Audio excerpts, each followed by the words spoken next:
this wonderful spring day, summer day, whatever it is. I don't even know anymore. I hope you're doing fine whenever you're watching this.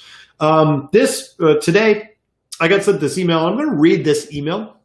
I got permission to read this on the air, and we're going to dive into this because this is one of the oldest, sort of most complicated questions in business or creativity or art. And if you are someone that cares about creativity and maybe you're an artist or you perceive yourself as making something of value, but you struggle with, I don't know, maybe paying the rent, this is for you. So let's read this. It says, "Hey Dan, I'll try to keep this short.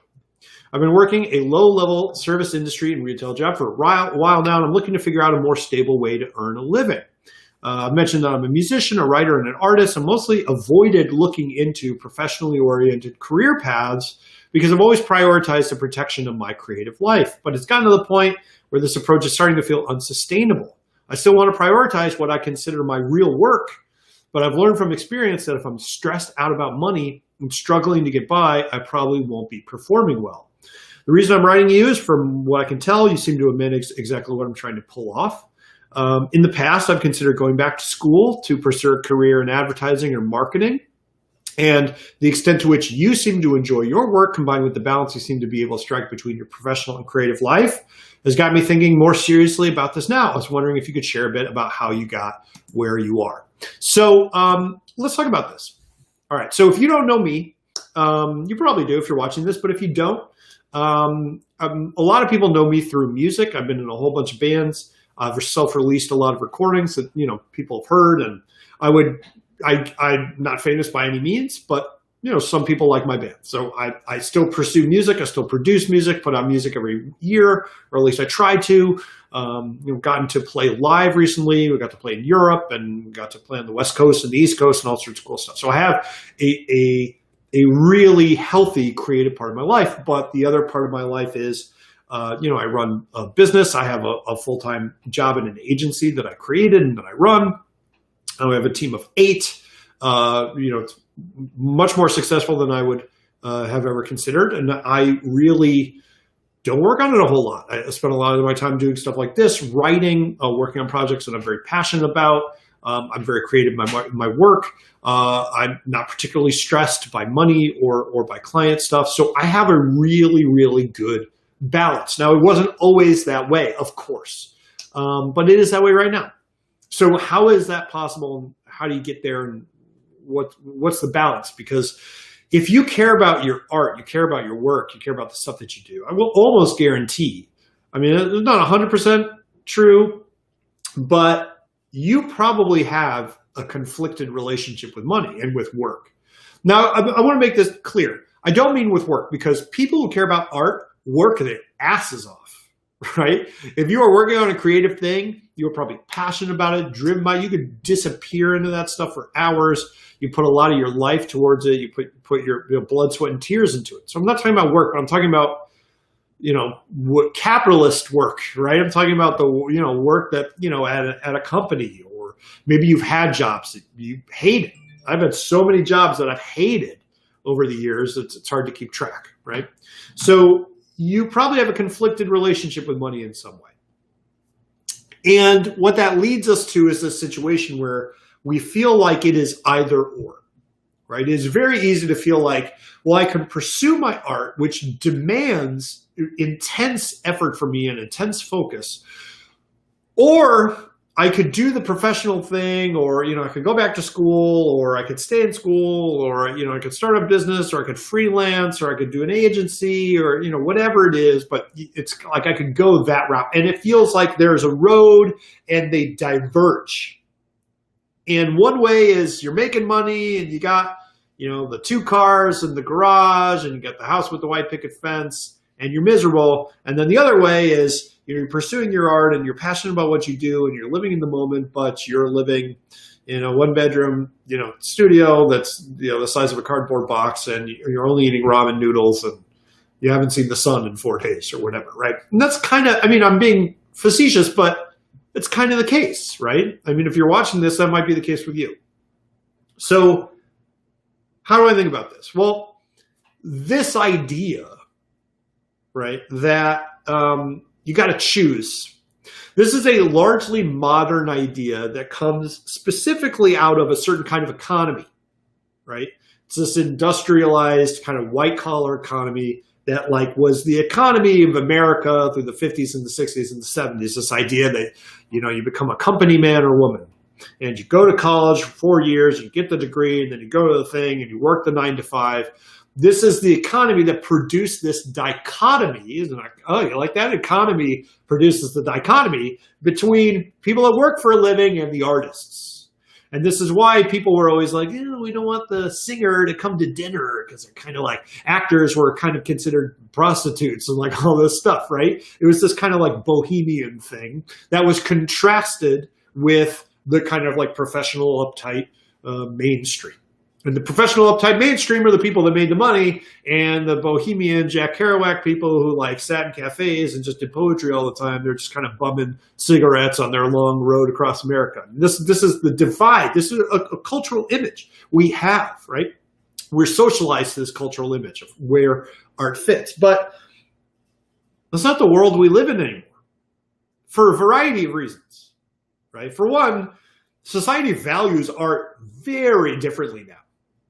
Creative work is, for lack of a better term, the engine of our economy.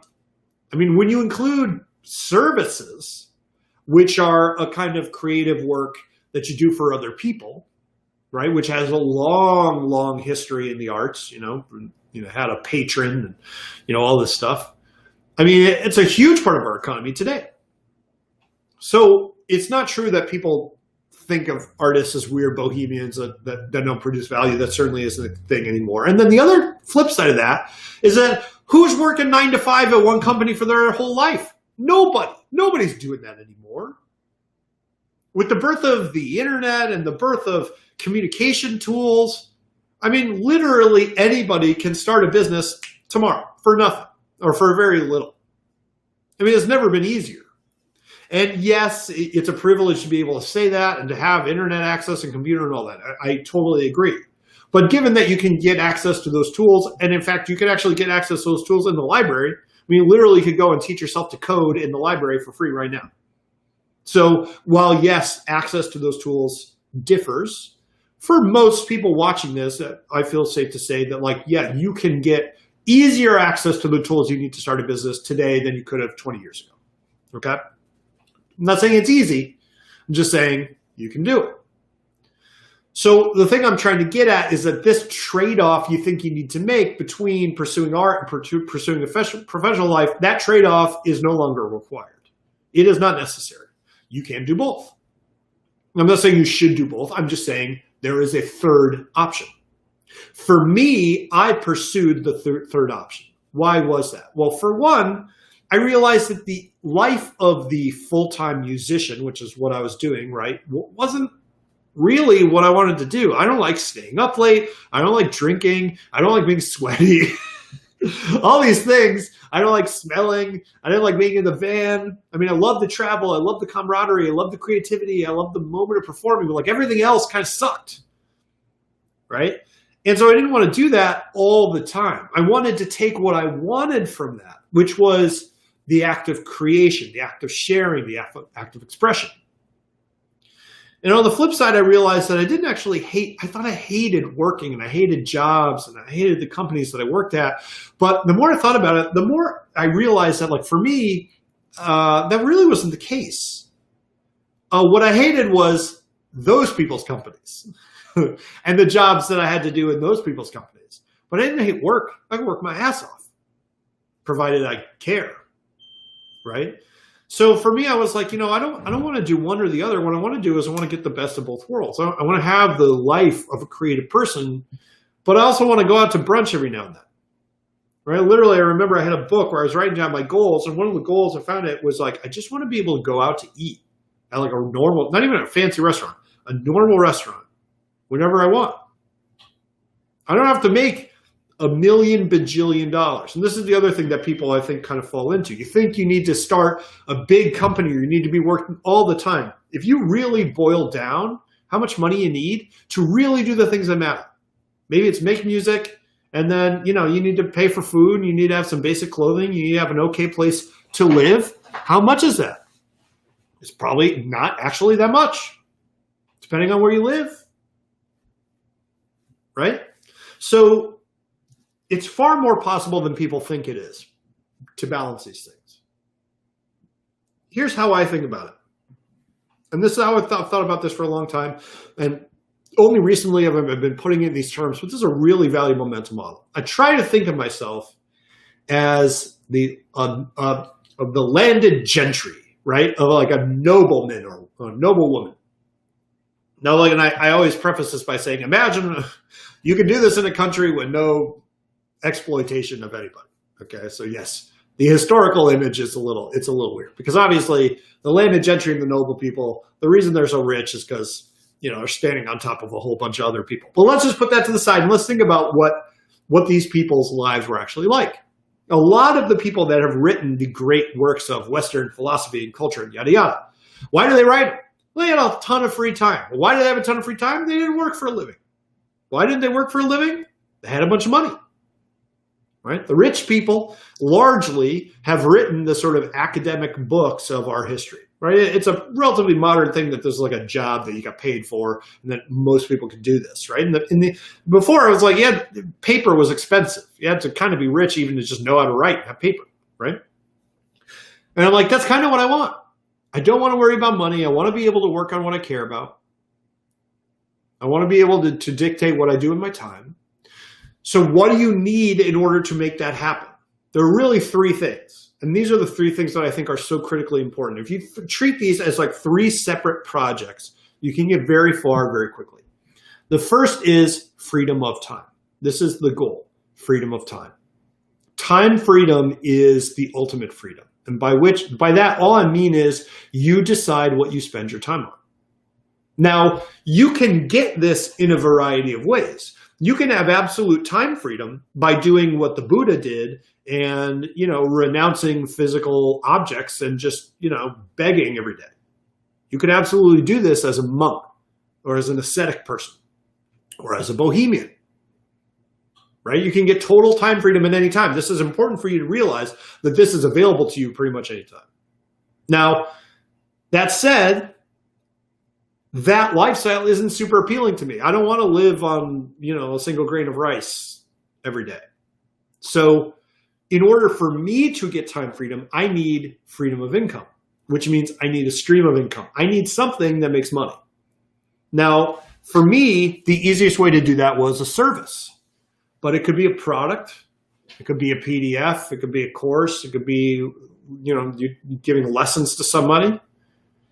You figure out what you need and you work your way backwards to figure out what you need to charge. And then you figure out who can pay that. And then you go figure out where those people are and you ask them to give you money. And that's it. That's the entire business model.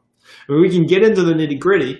And I've done a lot of reading about business stuff. I'm actually very fascinated by business stuff. I think it can teach you how to be effective and efficient in a way that you would never learn otherwise. But that's essentially what it comes down to. Figure out what you can do, figure out who will pay for it, figure out where they live, and then go ask them for money. Hard to do if you're an artist, I will admit this. It's very hard to learn to ask for money. God, that was such a mental block. I'm still not good at it. But you can figure out how to make it work.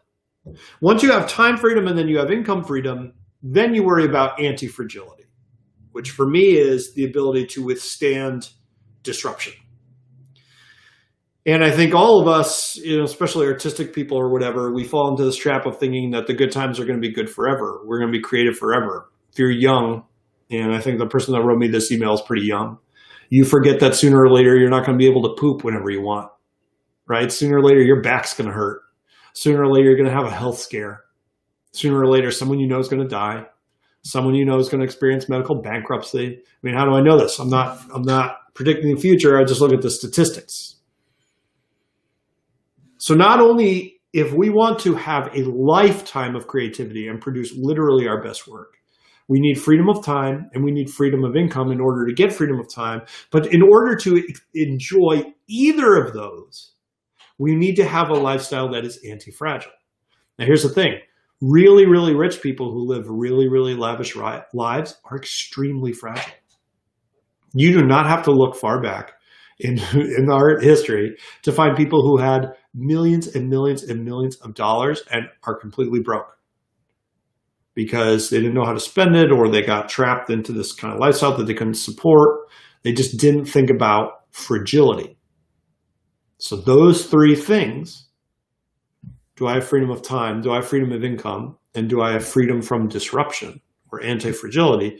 Those are the things that allow you to combine a life of material success with art.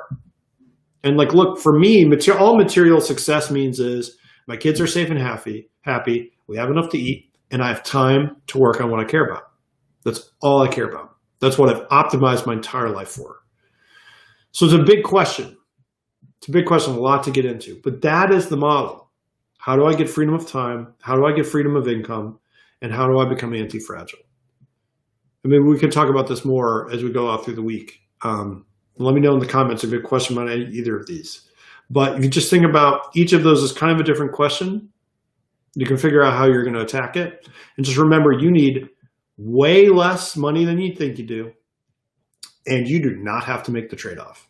Right now, this is the absolute best time to be an artist and still be materially comfortable. It is possible. It may not be easy, but it's possible. And this is the best ever time to do it in the history of the world. So don't give up. Don't give up your creative work.